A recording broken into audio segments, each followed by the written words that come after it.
Hi everybody, welcome to today's Lockout Awareness course. I'm your host, Alex Baker from Spectrum Industrial. Hopefully we have some newcomers as well as some experienced heads listening today. What I'll do is I'll try to keep the content as relevant as possible and understandable for all levels as well, so we can cover absolutely everything off, and any questions that do come up throughout we can obviously cover off at a later stage. Before we go through the agenda and begin, here's a little on me, the company and the product. As mentioned, my name's Alex. I'm a lockout tagout specialist. I deliver on-site surveys, reports and solutions for large-scale industries nationally. I have developed, created and produced this course today, as well as a best practice lockout tagout handbook. Lockout is seen as the best possible practice to safeguard staff and contractors and has developed over the decades. The awareness across all industries is still lacking, however, which is what I want to go through and make sure that we're raising the awareness across the country to send everybody home safe. The products to fulfill the solutions is the easy part, but today we will explore the process, procedures and steps to take on LOTOTO to ensure a safe practice each time. A little bit on our company itself. We are a global leader in providing lockout solutions and awareness to a wide range of markets. Our mission as a company is simple. First, provide expert knowledge and over-the-odds service, to educate on life-critical solutions, to provide high-quality products, and to fill those solutions. And following this, we have full awareness and training courses available through myself, which are very similar to this. Okay, so the agenda for today. The procedures and process could be perfect on paper, as we've mentioned, but we still feel there's an educational gap on lockout usage and its overall awareness. So that's what the motivation behind today's webinar is. We will go through what LOTOTO is and how to implement effectively.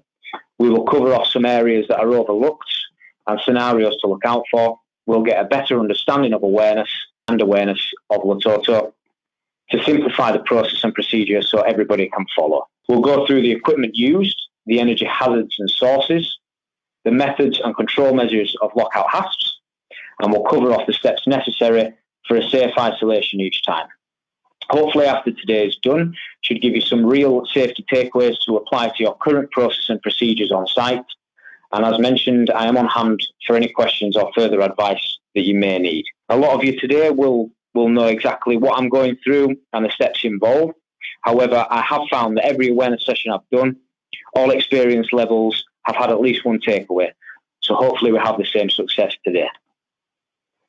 Okay, so moving straight into some stats then showing the importance of LOTOTO in the workplace. As mentioned, the 2019 to 2020 workplace safety records through the HSE show that there were 111 fatalities throughout the UK. Obviously, not all of them are related directly to lockout, but still a massive number. The non-fatal RID or injuries reported were 69,208. So this is less than the previous years, 2017 to 2018, with 144 fatalities and 71,062 RID or injuries. Obviously, the number is still way too high for what we like. My mission is to be pivotal in reducing these numbers and sending everybody home safely. So on this slide, it shows a couple of little things which I'll go through, but lockout is not an optional activity. It should be enforced by everybody, but it should be enforced in the correct manners, focusing on awareness, education, belief systems, and behaviours. So, contact with moving machinery is still in the fatal 6. In the US, it remains the 5th most common cause of accident. The US and the UK are governed by strict legal obligations to isolate safely, which I've listed just there. You'll have come across them before, but I will quickly run through them. So obviously we've got the Health and Safety at Work Act 1974, Electricity at Work Regulations 89, the Pure Regulations 98, specifically Regulation 19 for isolation from sources of energy. Got Quarry Regs 99, and then the OSHA standards, which are the control of hazardous energy, which is the unexpected startup of a machine. Okay, so if you don't already know, LOTOTO is the term lockout, tagout, tryout. So simply put, anytime we perform maintenance, cleaning, inspections, or are in the line of fire from movement of an automated process, or are about to re-enter a machine, we must have total and absolute control over the energy source. We'll learn a little bit more about energy sources later to prevent the machine from reactivating unexpectedly. Okay, so a little bit more on LOTOTO. So it has developed, it used to be lockout, tagout, now lockout, tagout, tryout, and there's a few reasons to why that is. So it's the process to isolate hazardous energy before any work commences. You go through the whole process and try out the machines. Amongst other reasons, LOTO adapted the term LOTOTO following a major accident where lives were lost due to faulty controls. The tryout element could have been followed to highlight that the controls were defective. The result may not have been any different, but if this was in place, it could have highlighted the issues where the two members of staff would have retreated and reported a near miss. Major industries are adopting the LOTOTO process due to the awareness of that across the UK and the real life risks associated. It's obviously recognised as the best practice for safety management in a wide scope of industries. However, many are still aware of the tryout element. So it really is exactly what it says on the tin. Try to restart the machine by using the controls. If any movement occurs, any unexpected sounds at that point, retreat, record a near miss, and if tryout was successful, you can commence with the task safely and follow the steps as normal. Okay, areas that are often overlooked. I'll quickly run through these and then we'll explore the HASP usage. So you've got residual energy sources, so anything like stored pressure or potential energy, any nipping points from conveyors, rollers that meet together, especially in the food industry and quarries, magnetic lock devices, allowing live and open contacts to touch and potentially re-energize machines, isolation of individual circuit breakers, where we return to the source to isolate. This area is often overlooked and seen as sometimes a bit of a shortcut. Cleaning, so doing so when the machine is actually on. Again, something that is more common in the industries than we like. And contractors, so either not having their own LOTOTO equipment or coming onto site expecting them to be supplied to them. We will go through that in a little bit more detail on the next slide. But as we said, when should we use a HASP? Up in the top right-hand corner there, I've asked that question. There's so many scenarios and events that could occur, it raises this question. So imagine a scenario where you're on an individual task, you don't use a HASP, and somebody unknowingly starts to clean the same machine out of sight. You finish your task, remove the lock, and restart the machine, injuring the cleaner in the process. It's recommended where you can to always use a HASP, regardless of how many people are allocated to the job. In case of an unexpected scenario such as this, the allocation to supply more locks is available, and the cleaner could have done so, and when you retreat off your particular job, you know somebody else is there.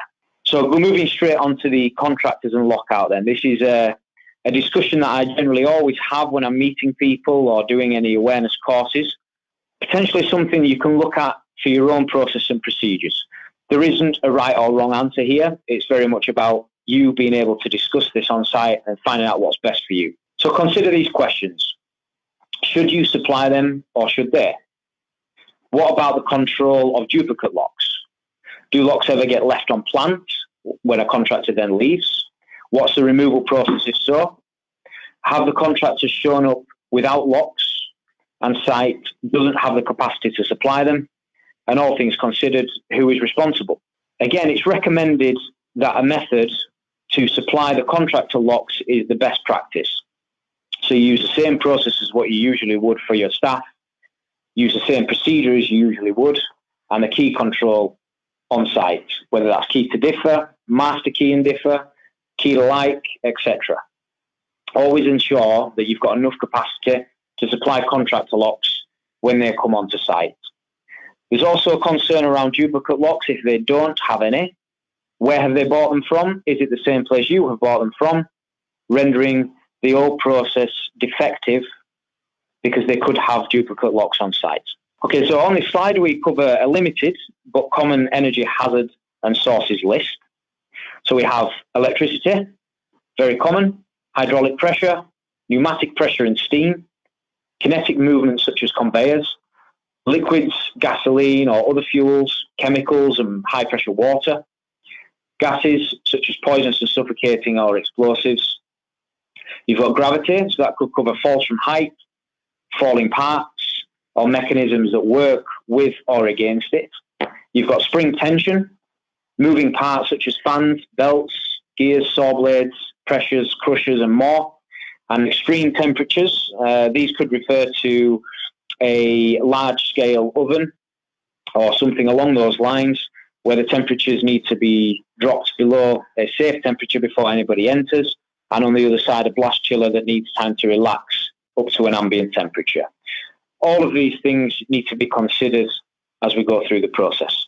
Okay, so the 10 steps of lockout, as discussed over the decades, LOTO has evolved.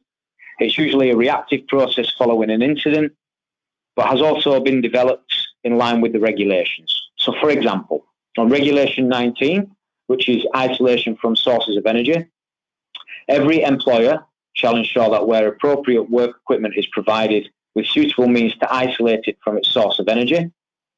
This can relate to, but is not limited to, step 1, which we'll go through, and that's listed prepare. That covers identifying the types of energy sources used, potential hazards, and isolation devices to carry out the task. So let's quickly run through what these steps could look like from 1 to 10. While we do, maybe consider throughout if you're doing each step consistently, or if there are areas that you could improve upon and you could implement now into your new procedures. Okay, step 1. As mentioned, this is preparation, so develop an implementation plan detailing all the processes required for a successful isolation. Identify all the responsibilities of all persons involved.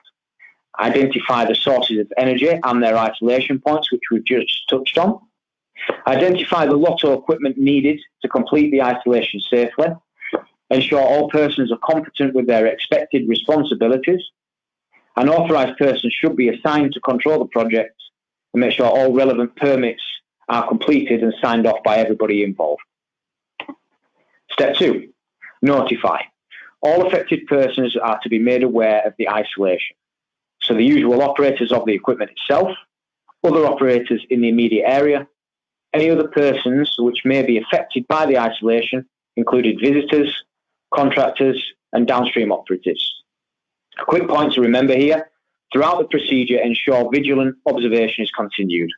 If any faults, stored energy movements, or inadequate isolations are noticed, please inform the authorised person in charge and retreat from the job. Step 3, turn off the machines. Safely turn off the equipment. Very, very simple. So turn off the equipment in a safe manner following a standard company procedure, which maybe today you could utilise these to get a standard company procedure together. Ensure all involved machinery is properly de-energized, ready for the isolation itself. Step 4, isolate. Sounds very similar to step 3, however it's not. Very similar to when you turn off a light switch to isolating the lights themselves. You turn off, you then isolate. 2 separate steps. So isolate all energy sources as defined in the prepared procedure. Any potential energy sources should be isolated safely also. In all cases, isolation controls must be used to de-energize the equipment. The equipment on-off controls and the emergency stop buttons should not be used as an isolation method. Isolate any upstream physical barriers which may pose a risk to the procedure. Access doors, feed conveyor gates, interlock doors, those sorts of things. Step 5, lockout equipment application, applying the equipment. Securely apply the relevant LOTO equipment to the correct isolation points as detailed in the plan. After the equipment has been fitted, apply a lock to the equipment. It is recommended that a hasp is used on all isolation points to allow for further padlocks to be added should they be required.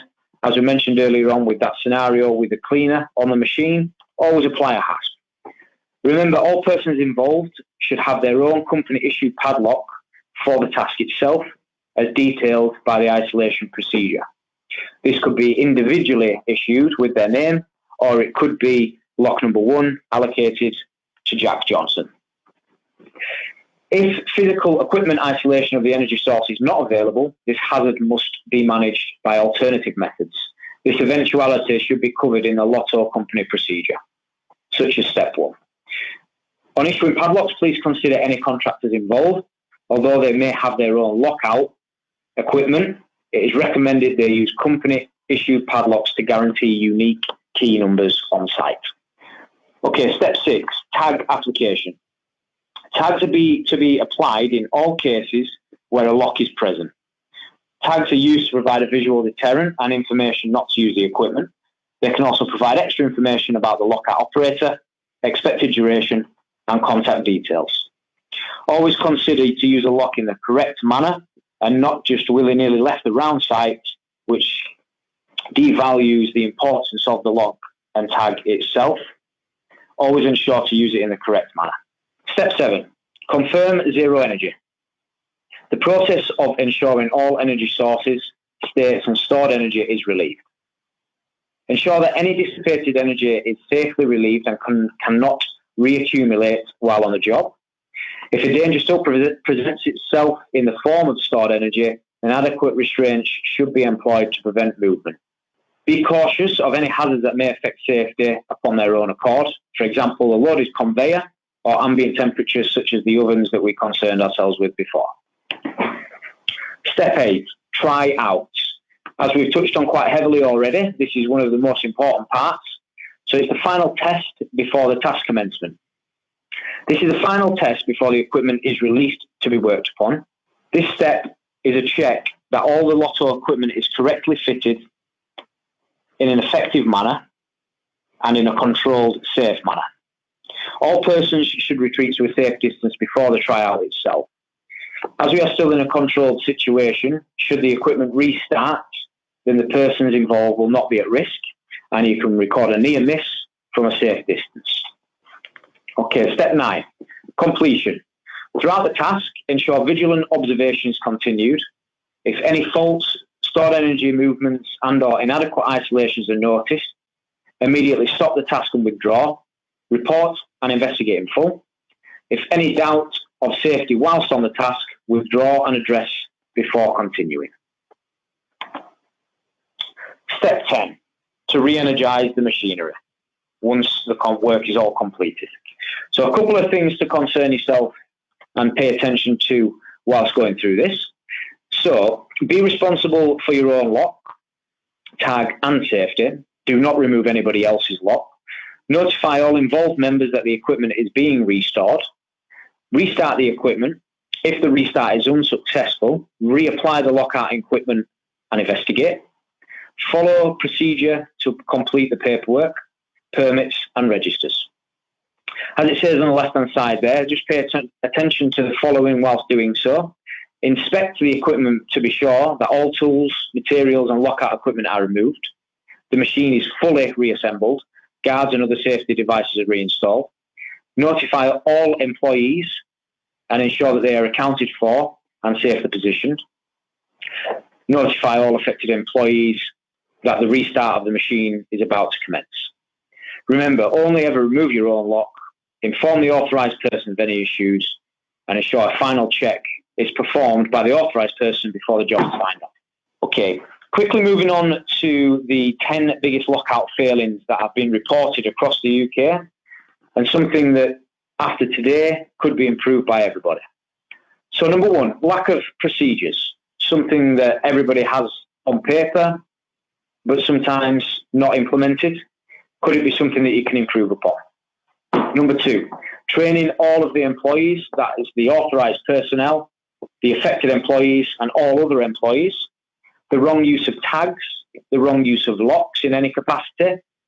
Working under somebody else's lock is a massive one. Not identifying all the energy sources and something restarting unexpectedly to something that you may have missed.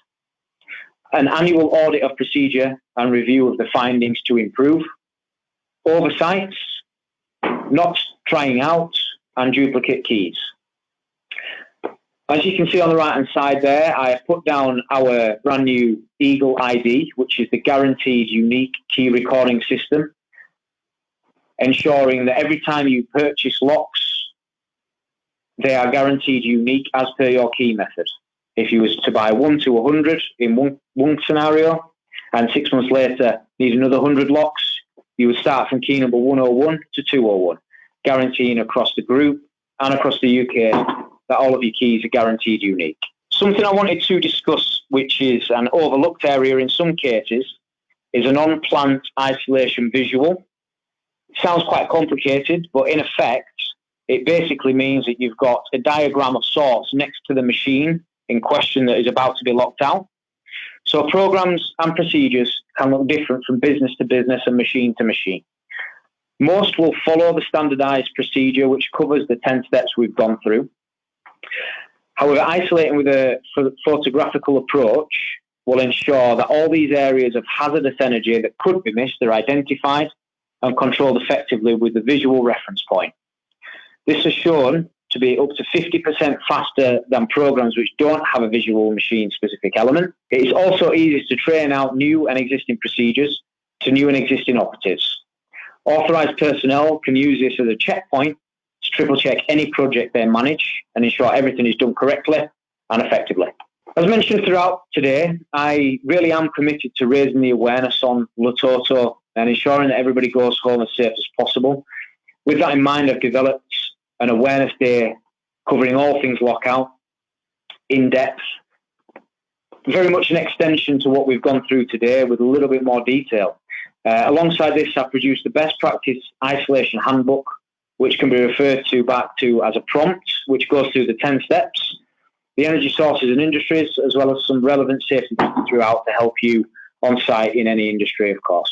So from today, this should have given you a full awareness of what LOTOTO is, a best practice understanding of the process itself, what hazards to look out for, what energy sources are present and how to best identify them, what a program should and could look like and why, what steps to take to be safe regardless of the application, what areas to never overlook, and hopefully some areas from today can be taken and implemented into your current procedures or to help write a newly updated one. Remember, maybe a little bit of a thought of the day. Shortcuts may cut a life short. Always remember that and always go through the 10 steps with full awareness of everything that you're doing. Okay, thank you for today. As mentioned, my name is Alex Baker from Spectrum Industrial, and there are the contact details. Thank you.